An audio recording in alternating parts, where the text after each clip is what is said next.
اب اس کے برعکس جو چیز سامنے آتی ہے، جدید سائنسی معلومات جو ہوئی ہیں، ابھی آپ نے حال ہی میں شاید کل یا پرسوں اخبار میں تھا کہ اب جو فزسسٹ ہیں جو اس وقت دنیا میں ریسرچ کر رہے ہیں،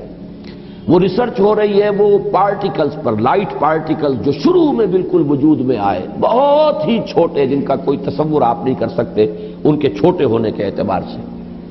معلوم ہوا کہ وہ 3 قسم کے بیسک پارٹیکلز ہیں، انہی سے پھر یہ کائنات بنی ہے۔ یہ ساری ریسرچ ہو رہی ہے۔ اسی طرح نوبل پرائز جب ملا تھا عبدالسلام کو، یہ جو سائنسدان ہے قادیانی، اور انہیں نصف حصہ ملا تھا ایک اور دوسرے شخص کے ساتھ نوبل پرائز میں، تو وہ بھی آپ کو یاد ہوگا، اخبارات میں پڑھا ہوگا کہ وہ بھی ریسرچ تھی اس بات پر کہ اس کائنات کے اندر بیسک فورسز کون کون سی ہیں۔ ایک فورس آف گریویٹی ہے، ایک میگنیٹک فورس ہے، ایک الیکٹرانک فورس ہے، وغیرہ وغیرہ۔ اور ہو یہ رہا ہے کہ اب یہ چیزیں جیسے جیسے تحقیق آگے بڑھ رہی ہے، ان کی تعداد کم ہو رہی ہے، گویا کثرت سے وحدت کی طرف انسان جا رہا ہے، اور انسان یہاں تک جا رہا ہے کہ پوری کائنات اپنی پوری ڈائیورسٹی، اپنے پورے تنوع کے ساتھ، اس کا نقطہ آغاز جو ہے وہ بالکل ایک یا 2 یا 3 چیزیں ہیں بڑی حقیر سی، وہاں سے اس کائنات کا ارتقا ہوا ہے۔ وہ جو theories of the creation of universe ہے کہ یہ کائنات کیسے وجود میں آئی، کریشن کیسے ہوئی، کن سٹیجز میں سے یہ کائنات گزری ہے۔ قرآن کہتا ہے کہ ایک لفظ کن ہے جس سے کہ اس کائنات کی تخلیق ہوئی۔ اللہ تعالیٰ کے اس ایک حرف کن نے سب سے پہلی شکل جو اختیار کی ہے وہ وہی پارٹیکلز ہیں، نور کے سب سے چھوٹے چھوٹے پارٹیکلز۔ یہ خنک نور کا دور ہے جس میں کہ حرارت نہیں تھی، گرمی نہیں تھی، ٹھنڈی روشنی، ایک بسیط نور تھا کہ جو اس حرف کن کے ذریعے سے وجود میں آیا ہے۔ یہ جو دور ہے خنک نور کا، ذہن میں رکھیے، اس میں ابھی حرارت نہیں ہے، اس میں گرمی نہیں ہے، جو بھی ہے اندر پوشیدہ ہے اس کے، وہ بعد کا مرحلہ آئے گا جب میں عرض کروں گا۔ اس خنک نور کے دور ہی میں 2 چیزیں اللہ نے اس سے پیدا کی جو صاحب شعور اور صاحب تشخص ہے۔ ایک ارواح انسانیہ، وہ بھی نورانی ہے، اس نور سے بنی۔ دوسرے ملائکہ، وہ بھی نورانی ہے اور اس نور سے بنے۔ سب سے پہلے اللہ نے حضور صلی اللہ علیہ وسلم کی روح کو پیدا کیا، کیونکہ ابتدائی مرحلہ یہی ہے۔ یہ خلق نور کا دور ہے، جبکہ ابھی نہ کوئی ناری کرے تھے، نہ کہیں کسی طرح کی خاک وغیرہ کا کوئی مسئلہ تھا۔ اس کائنات میں اللہ تعالیٰ کے حرف کن نے ایک خنک روشنی کی شکل اختیار کی تھی، اس سے پیدا کی گئی ارواح انسانیہ، انہی میں ایک روح محمدی ہے صلی اللہ علیہ وسلم۔ تو اگر سب سے پہلے اللہ نے اسی کو بنایا ہو تو اس میں کوئی حرج باقی نہیں ہوتا، وہ بھی مخلوق ہے، وہ بھی اللہ کے بنانے سے وجود میں آئی ہے، صرف ایک تقدم زمانی اسے حاصل ہے کہ سب سے پہلے اللہ نے نبی اکرم صلی اللہ علیہ وسلم کی اس روح مبارک کو اس نور سے پیدا کیا، لیکن اسی نور سے تمام انسانوں کی ارواح پیدا کی گئی، اور انہی سے وہ عہد لیا گیا تھا لست بربکم قالوا بلی، اور اسی نور سے ملائکہ پیدا کیے گئے ہیں۔ خنک نور میں بڑے بڑے ایکسپلوژنز ہوئے ہیں اور ناری کرے وجود میں آئے۔ یہ ذہن میں رکھیے کہ ایک شے ہے، اس کے اندر کوئی حرارت مخفی ہے، ظاہر نہیں ہو رہی۔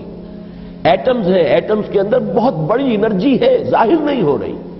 اس خنک نور کے اندر بھی وہ انرجی موجود تھی، لیکن انسولیٹڈ تھی، اس کا ظہور نہیں تھا۔ لیکن جب ایکسپلوژنز ہوئے ہیں تو پھر یہ کہ بڑے بڑے ناری کرے وجود میں آئے۔ یہی ناری کرے ہیں جن کو ہم سورج کہتے ہیں، بہت بڑا ناری کرہ ہے سورج، اس کے اندر کمبسشن کا عمل چل رہا ہے، عمل احراق ہے، اس کی حرارت کا ہم تصور نہیں کر سکتے، بڑے، اور نہ معلوم کتنے سورج ہیں اس کائنات میں، یہ نہ سمجھیے کہ ایک ہی سورج ہے۔ یہ ایک سورج کے گرد ہمارا جو یہ ہے ایک سولر سسٹم ہے، کنبہ ہے اس کا، کہ اس کے گرد جو ہے یہ سیارے چکر لگا رہے ہیں، کرے ہیں، اور نہ معلوم کتنے سورج ہیں۔ پھر ایک سورج ہے اور ایک ستارے ہیں، ان ستاروں کے گرد یہ سورج اپنے کنبوں کو لے کر چکر لگا رہے ہیں۔ بہرحال ہم یہاں پر جو ہے اصولاً جو بات سمجھنا چاہ رہے ہیں اس وقت وہ یہ ہے کہ یہ سیکنڈ سٹیج ہے، تنزل ہے، یہ کہ اب اس خنک نور میں جب ایکسپلوژنز ہوئے ہیں تو وہاں سے بڑے بڑے ناری کرے وجود میں آئے۔ یہ ایکسپلوژن کا لفظ میں جان بوجھ کر بول رہا ہوں، اس لیے کہ جدید سائنس میں، جدید فزکس میں ایک لفظ استعمال ہوتا ہے دی بگ بینگ تھیوری، اس کا نام ہی ہے دی بگ بینگ تھیوری،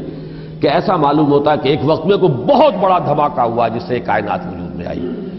اب یہ دھماکہ جو ہے بگ بینگ تھیوری جو ہے، یا تو یہ ہے کہ اس کو تعبیر کیا جائے گا اس حرف کن سے، کن، وہ کن کیسا ہوگا جس نے اس پوری کائنات کو وجود بخشا ہے، اس کا ہم تصور نہیں کر سکتے۔ یہ ہم کہہ رہے ہیں کن،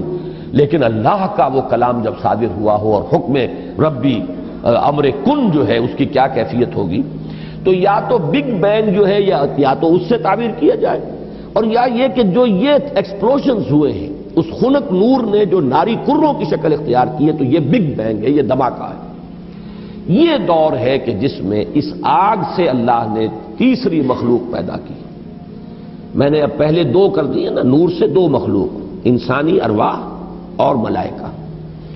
دوسری سٹیج پر یہ تیسری مخلوق پیدا ہوئی ہے، جنات ہیں، یہ آگ سے بنائے گئے ہیں۔ قرآن بار بار کہتا ہے وَالْجَانَّ خَلَقْنَاهُ مِنْ قَبْلُ مِنْ نَارِ السَّمُومِ۔ قرآن مجید میں سورہ رحمان میں بھی ہے، اللہ تعالیٰ نے انسان کو پیدا کیا ہے مٹی سے،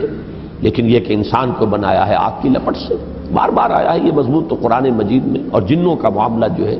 اور یہ کہ سورہ ہجر میں فرمایا گیا وَالْجَانَّ خَلَقْنَاهُ مِنْ قَبْلُ، یہ پہلے پیدا ہوئے انسانوں سے۔ لہذا یہ دوسری سٹیج ہے جس میں کہ جنات کی تخلیق ہوئی ہے اس آگ کی لپٹ سے، کہ پھر نظریہ یہ ہے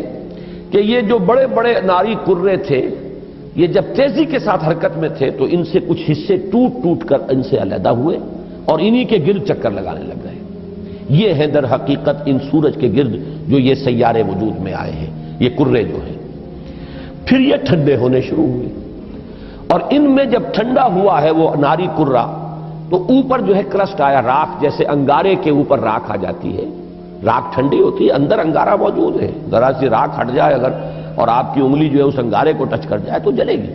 لیکن اگر راکھ اوپر ہے تو وہ آپ کو محسوس نہیں ہوگا۔ اور چونکہ ٹھنڈی چیز سکڑتی ہے، لہذا اس کے اندر اب دراڑیں پڑی ہیں، کہیں پہاڑ بن گئے، کہیں غاریں بن گئی، ساتھ ہی ان کے ٹھنڈے ہونے کی وجہ سے بخارات نکلے ہیں، انہی میں سے نکلے ہیں، انہی کروں میں سے بخارات نکلے ہیں۔ یہ بخارات ہیں جنہوں نے اوپر جا کر وہ جو جسے ہم فضا کہتے ہیں، ایٹماسفیئر، جس کے اندر گیسز ہیں، یہ یہیں سے انہی کروں کے ٹھنڈے ہونے سے وہ بخارات نکلے ہیں۔ جیسے کہ آپ جب اگر پانی ڈالتے ہیں آگ کے اوپر تو وہ ایک بھاپ بن کے اڑتی ہے، تو خیر یہ تو پانی آپ نے ڈالا ہے، لیکن یہ کہ فضائی وہ جو کرے تھے آگ کے وہ خود ٹھنڈے ہوئے ہیں تو ان میں سے بخارات نکلے ہیں، ان میں سے جو گیسز خارج ہوئی ہیں انہوں نے ایٹماسفیئر بنایا ہے۔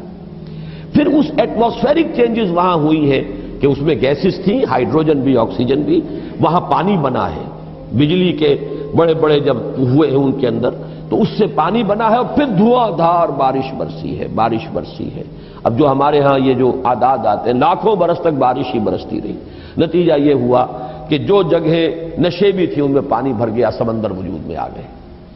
اب جہاں سمندر اور مٹی کا باہمی ربط تھا، یہ جو دلدلی علاقے کہلاتے ہیں، یہاں وہ ان آرگینک کمپاؤنڈز نے آرگینک کمپاؤنڈز کی شکل اختیار کی، یہاں سے حیات ارضی کا آغاز ہوا۔ وہ حیات نباتاتی بھی ہے اور وہ حیات حیواناتی بھی ہے، یہاں سے اس کا آغاز ہوا۔ گویا کہ کل حیوانات اور کل نباتات جو کرۂ ارضی پر موجود ہیں وہ سب کے سب در حقیقت اسی کرسٹ آف دی ارتھ سے وجود میں آئے ہیں۔ پانی اور اس مٹی کا امتزاج اور دلدل کی شکل اس کا بن جانا، اور وہاں سے ان آرگینک کی بجائے آرگینک کمپاؤنڈز کا وجود میں آنا، اور اس سے حیات کا آغاز، خواہ وہ نباتاتی حیات ہو اور خواہ وہ حیواناتی حیات ہو۔ اس حیات کا ارتقاء ہے کہ جو پھر انسان تک پہنچا ہے، وہ اس حیات، سمجھیے کہ حیات ارضی، چاہے نباتاتی ہو اور چاہے حیواناتی ہو، اس کی چوٹی کی جو شخصیت ہے وہ انسان ہے۔